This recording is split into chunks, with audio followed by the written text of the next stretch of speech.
everyone. I've had to work the last few days, but I got another day off. I had to spend this morning helping my father out, getting him squared away. But it's early afternoon. I've got everything prepped. It's just 62 degrees out, so it's a beautiful day to go out and try to set some trail cameras and do a little tree stand work. I'm on a property where I plan on taking 5 cameras back and a couple tree stands.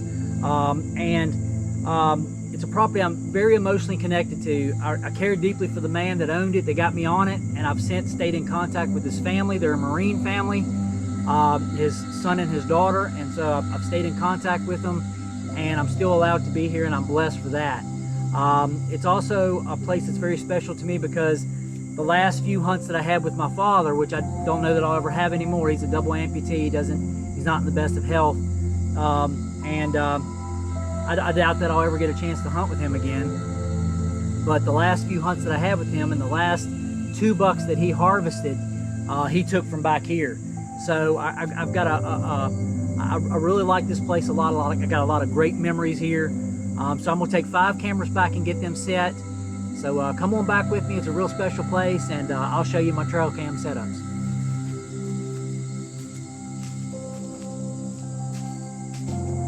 Well, it looks like it's a no-go on the pears. If the pear tree was dropping, there'd be pears laying all down in here. I've gotten just incredible footage, especially back in the old days, here at this pear tree. But it's struggling now. The bottom half of it looks like it's dying out. There's still life at the crown, actually about the halfway point up. But it just ain't producing like it used to. That's a shame. I usually run a camera on that tree right there. I did last year and got some pretty good stuff, but it's gonna be nothing here this year, it doesn't look like. I've killed the biggest buck of my life on this property, and I killed a couple other bucks while in pursuit of it. Even the #1 buck that I was interested in here last year, if that pear tree's dropping, you're gonna know it, because I got video of all of them at that pear tree. In fact, one of the bucks I killed in pursuit of the biggest buck of my life had been at the pear tree at 5:30 that morning, and I killed it at 11:30 the same morning, just up the hollow right there. So just a really good way to inventory what's going on in the property, but not an option this year. All right, there's the first camera set up. I got it shining on a small clearing here that's a little bit overgrown, but I kind of like it. It's a lot of security cover in and around it.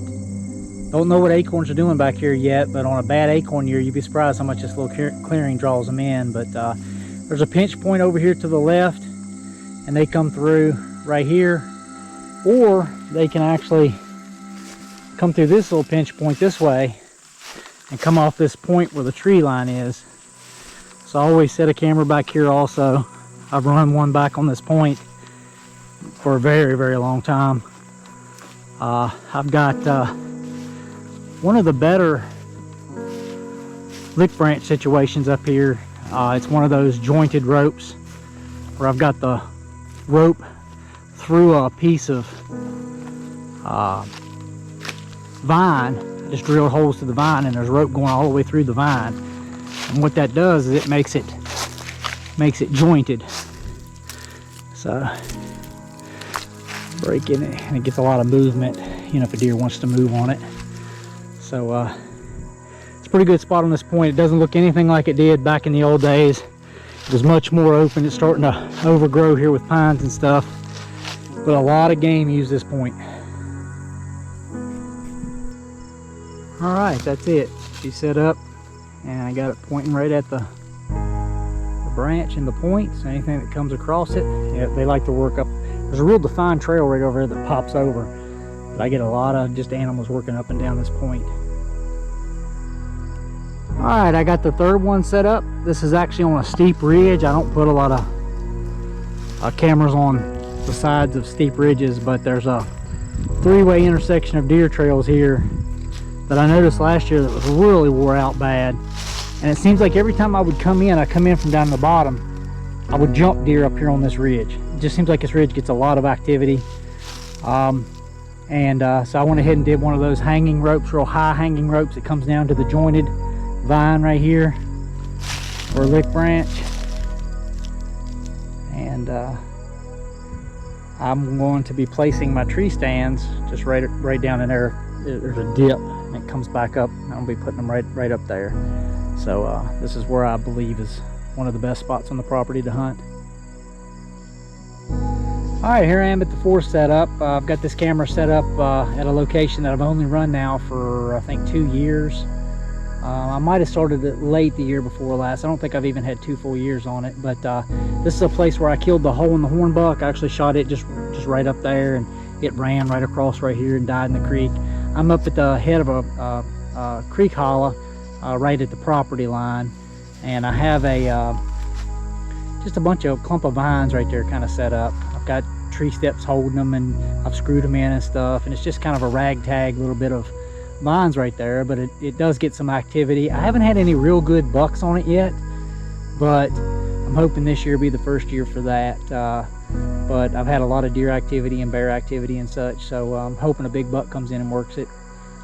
So this is the forest setup, and get on to the last one.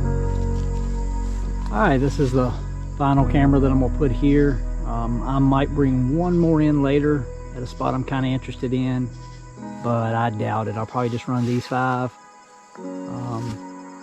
This is on an intersection where the creek, the trail that runs alongside the creek, comes into where there's a spring. You can see where the grass is a little bit more lush up in there, but that is actually the old family. When it was a homestead here, this is the spring where the family would get the water. It used to have like a ceramic top to it. There's still some pieces of the ceramic up in there, but it's caved in and clogged up. But every once in a while it pockets and pulls a little bit of water up in there, and the deer will come into it.